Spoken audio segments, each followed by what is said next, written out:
Bentornati al nuovissimo appuntamento con le previsioni meteo. È in atto un'evoluzione molto dinamica sul nord Italia per l'arrivo di forti temporali anche grandinigeni con dimensioni di oltre 6 centimetri. Allerta invece al sud per il caldo molto intenso con picchi fino a 40 gradi, soprattutto sulla Sicilia, sulla Calabria, sulla Basilicata e sulla Puglia. Queste le zone più colpite, ma vedete come avremo un inizio di settimana dai connotati ovviamente estremi, con il nord alle prese con i nubifragi, ma avremo il passaggio in una linea molto più bassa che riuscirà a coinvolgere anche le medio-alte pianure del nord.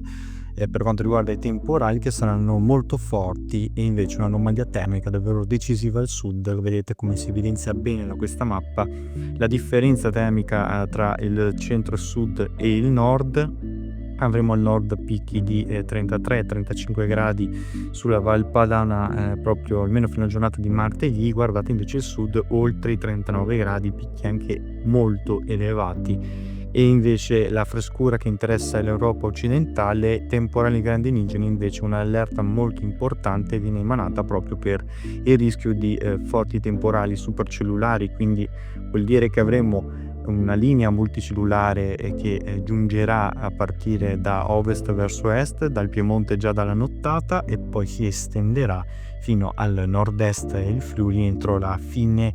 del pomeriggio, con forti temporali annessi e grandinate anche fino a 8 cm di diametro. Pensate, è una ventilazione rilevante che farà calare anche le temperature. Si evince molto bene anche dalla mappa che abbiamo preparato, e con la possibilità di qualche multicella possa arrivare quindi anche lungo le coste veneziane e sul Rodigino. Altro invece non si faranno fenomeni. Sulla Liguria molto più evidente anche la formazione di una multicella, e poi da martedì una piccola pausa con l'anticiclone che recupererà terreno, quindi da sud a ovest riuscirà a spingere la depressione verso la Scandinavia. Però attenzione, perché una nuova depressione sta per scivolare proprio sul Francia meridionale e porterà nella giornata di mercoledì questo nuovo impulso instabile che si manifesterà ovviamente su tutto il nord nella seconda parte della giornata, con rovesci e temporali anche diffusi e forti fino alla serata. Le condizioni del centro e sud saranno più soleggiate, e quindi si vince proprio come la giornata di mercoledì godrà di questo passaggio di una perturbazione più incisiva e molto più robusta, carica di aria fredda che verrà alimentata proprio dai quadranti nord orientali, temperature più fresche al nord con temporali di forte intensità come vedete su queste aree, a partire, ricordo, più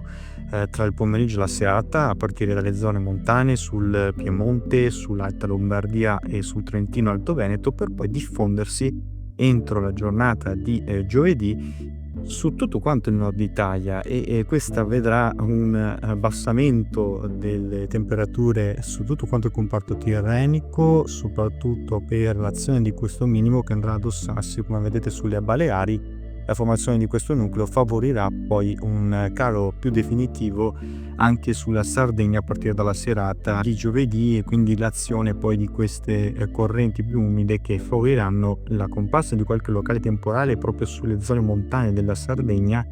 possibili anche sulla Toscana, e poi come vedete la fase più intensa godrà soprattutto tutto il nord Italia, sulle aree a nord del Po in modo particolare, e sempre con la significativa presenza di rovesci e temporali intensi con accumuli che potranno superare anche, pensate, a fine giornata i 30 mm, soprattutto sul nord-est della penisola. E questo godrà ovviamente di un calo termico più significativo. Come vedete anche il centro-sud, pur godendo di un clima ancora molto caldo soprattutto sul versante ionico e sul basso adriatico, vedete come le temperature caleranno in modo definitivo su tutta quanta la Spagna, sull'Europa occidentale e ovviamente anche gran parte dell'Italia.